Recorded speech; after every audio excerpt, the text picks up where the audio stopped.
ಸ್ನೇಹಿತರೆ, ದೊಡ್ಡಮನೆ ಯೂಟ್ಯೂಬ್ ಚಾನಲ್ಗೆ ಸ್ವಾಗತ ಸುಸ್ವಾಗತ. ಸ್ನೇಹಿತರೆ, ಅವತ್ತು 1940-50ರ ದಶಕ, ಅಂದು ತಾನೇ ಕನ್ನಡ ಇಂಡಸ್ಟ್ರಿ ಉಗಮವಾಗ್ತಾ ಇತ್ತು. ಅಂದರೆ ಮದ್ರಾಸ್ ಪ್ರಾಂತ್ಯದಿಂದ ಕನ್ನಡ ಇಂಡಸ್ಟ್ರಿ ಸಪ್ರೇಟಾಗಿ ದಾಪುಗಾಲನ್ನು ಇಡ್ತಾ ಬರ್ತಾ ಇತ್ತು. ಅದು ದಾಪುಗಾಲಲ್ಲ, ಅಂಬೆಗಾಲನ್ನು ಇಡ್ತಾ ಬರ್ತಾ ಇತ್ತು. ಇಂಥ ಸಂದರ್ಭದಲ್ಲಿ ಕನ್ನಡದ ಸಿನಿಮಾಗಳ ಏಳಿಗೆಗಾಗಿ ನಮ್ಮ ಡಾಕ್ಟರ್ ರಾಜ್ಕುಮಾರ್ ಅವರು ಮದ್ರಾಸ್ ಸಿನಿಮಾ ಪ್ರಾಂತ್ಯದವರೊಂದಿಗೆ ಒಂದು ಮಾತಿನಲ್ಲೇ ಒಂದು ಒಪ್ಪಂದವನ್ನು ಮಾಡ್ಕೊಳ್ತಾರೆ. ಏನಂದರೆ, ಕನ್ನಡಕ್ಕೆ ಯಾವುದೇ ಸಿನಿಮಾಗಳು ಡಬ್ಬಿಂಗ್ ಆಗಬಾರ್ದು. ಆಗಾಗಲೇ ಹಿಂದಿ, ತೆಲುಗು ಮತ್ತು ತಮಿಳು ಚಿತ್ರಗಳು ಬಹಳಷ್ಟು ಎತ್ತರವನ್ನು ಕಂಡಿದ್ವು. ಅದರ ಮಧ್ಯದಲ್ಲಿ ಕನ್ನಡವನ್ನು ಬೆಳೆಸೋದಕ್ಕೆ ಅಣ್ಣವರು ಮಾಡಿರುವ ಒಂದು ಉಪಾಯ ಮತ್ತು ಪ್ರಯತ್ನ ಇದು. ಹೌದು ಸ್ನೇಹಿತರೆ, ಅಂದು 1960ರಿಂದ ಹಿಡಿದು ಇಲ್ಲಿಯ ತನಕ ಹೆಚ್ಚು ಕಡಿಮೆ ಅಂದರೆ 2015ರವರೆಗೂ ಯಾವುದೇ ಸಿನಿಮಾಗಳು ಡಬ್ಬಿಂಗ್ ಆಗಿರಲಿಲ್ಲ. ಸ್ನೇಹಿತರೆ, 1962ರಿಂದ 2016ರ ಜುಲೈವರೆಗೂ ಡಬ್ಬಿಂಗ್ ಬ್ಯಾನ್ ಆಗಿತ್ತು. ಅಂದರೆ ಅದಕ್ಕೆ ಒಂದೇ ಒಂದು ಕಾರಣ, ಅದು ಡಾಕ್ಟರ್ ರಾಜ್ಕುಮಾರ್ ಎನ್ನುವ ಶಕ್ತಿ. ಹೌದು, ಡಾಕ್ಟರ್ ರಾಜ್ಕುಮಾರ್ ಎನ್ನುವ ಒಂದೇ ಒಂದು ಶಕ್ತಿಗಾಗಿ ಅಷ್ಟು ವರ್ಷ ಡಬ್ಬಿಂಗ್ ಹೋಲ್ಡಿಂಗಲ್ಲಿ ಇತ್ತು. ಅವತ್ತು ಅಣ್ಣವರು ಈ ನಿರ್ಧಾರವನ್ನು ಮಾಡದೇ ಹೋಗಿದ್ರೆ ತೆಲುಗು, ತಮಿಳ್ ಇಂಡಸ್ಟ್ರಿಗಳ ಮಧ್ಯದಲ್ಲಿ ನಾವು ನಲಿಗೆ ಹೋಗಬೇಕಾಗಿತ್ತು. ಮರಾಠಿ, ಭೋಜ್ಪುರಿ ಸಿನಿಮಾಗಳಂತೆ ಲಿಮಿಟೆಡ್ ಆಗಿ ನಾವು ಅಲ್ಲೇ ಇರಬೇಕಾಗ್ತಿತ್ತೋ ಏನೋ ಗೊತ್ತಿಲ್ಲ.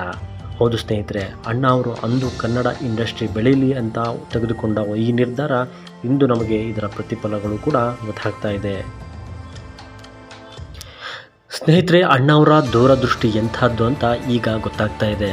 ಯಾಕೆಂದರೆ ಸದ್ಯದ ಪರಿಸ್ಥಿತಿಯಲ್ಲಿ ಕನ್ನಡ ಸಿನಿಮಾ ಇಂಡಸ್ಟ್ರಿ ಕೆಲಸವಿಲ್ಲದೆ ಸಾಕಷ್ಟು ಟೆಕ್ನಿಷಿಯನ್ಸ್ ಆಗಿರಬಹುದು, ಲೈಟ್ ಬಾಯ್ಸ್ ಆಗಿರ್ಬೋದು, ನಟರು ಅಥವಾ ಸಹ ನಟರು ಸೀರಿಯಲ್ಗಳ ಕಡೆಗೆ ಮುಖ ಮಾಡಿರ್ತಕ್ಕಂಥದ್ದಾಗಿರ್ಬೋದು, ಬಹಳಷ್ಟು ನಿಮಗೆ ಕಣ್ಣಿಗೆ ಕಾಣ್ತಾ ಇದೆ. ಈ ಪರಿಸ್ಥಿತಿ ಬರಬಾರದು ಅಂತ ಹೇಳಿ ಅಣ್ಣವರು ಪ್ರಬಲವಾಗಿ ಡಬ್ಬಿಂಗನ್ನು ವಿರೋಧಿಸ್ತಲೇ ಬರ್ತಾ ಇದ್ದರು. ಹೀಗೆ ದೊಡ್ಡಮನೆ ಯಾವತ್ತೂ ಕೂಡ ಡಬ್ಬಿಂಗಿಗೆ ವಿರೋಧವನ್ನು ವ್ಯಕ್ತಪಡಿಸ್ತಾನೇ ಇತ್ತು. ಆದರೂ ಕೂಡ ಸಾಕಷ್ಟು ಜನರು ಇದರ ಪರ ಮತ್ತು ವಿರೋಧವಾಗಿ ನಡ್ಕೊಳ್ತಾ ಇದ್ದರು. ಸಾಕಷ್ಟು ಜನ ಇದನ್ನು ವಿರೋಧ ಮಾಡ್ತಿರೋರು ಹೇಳ್ತಿದ್ರು, ಡಾಕ್ಟರ್ ರಾಜ್ಕುಮಾರ್ ಅವರು ತಮ್ಮ ಲೆಗಸಿಗೆ ಎಲ್ಲಿ ಒಂದು ಹೊಡೆತ ಬೀಳುತ್ತೋ ಎನ್ನುವ ಕಾರಣಕ್ಕೆ ಹೀಗೆ ಮಾಡ್ತಿದ್ದಾರೆ ಎನ್ನುವಂತಹ ಆರೋಪಗಳನ್ನು ಕೂಡ ಮಾಡ್ತಿದ್ರು. ಆದರೆ ಇವತ್ತು ಅದನ್ನು ನೋಡಿದ ಅವರಿಗೆಲ್ರಿಗೂ ಕೂಡ ಸತ್ಯದ ಅರಿವಾಗ್ತಿದೆ ಅಂತ ಹೇಳ್ಬೋದು.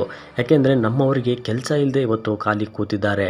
ಸಾಕಷ್ಟು ಜನರ ಅನ್ನ ನೀರು ಆಗಿದ್ದ ಸಿನಿಮಾ ಇಂಡಸ್ಟ್ರಿ ಇವತ್ತು ಸಾಕಷ್ಟು ಜನರ ಕೈಯನ್ನು ಬಿಟ್ಟಿದೆ.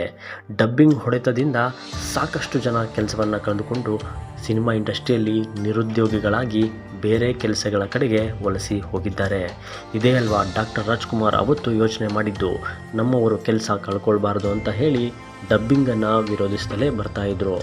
ಆದರೆ ಸಾಕಷ್ಟು ಆಪರ್ಚುನಿಟಿಗಳು ಬಂದಿವೆ ಅನ್ನುವಂಥ ಒಂದು ಮಾತು ಕೂಡ ಸತ್ಯ. ಆದರೆ ನಮ್ಮವರಿಗೆ ಹೊಡೆತ ಬಿದ್ದದ್ದು ಅದಕ್ಕಿಂತ ಎಲ್ಲದಕ್ಕಿಂತಲೂ ಕಟು ಸತ್ಯ ಎನ್ನುವುದನ್ನು ಎಲ್ಲರೂ ಒಪ್ಪಲೇಬೇಕು.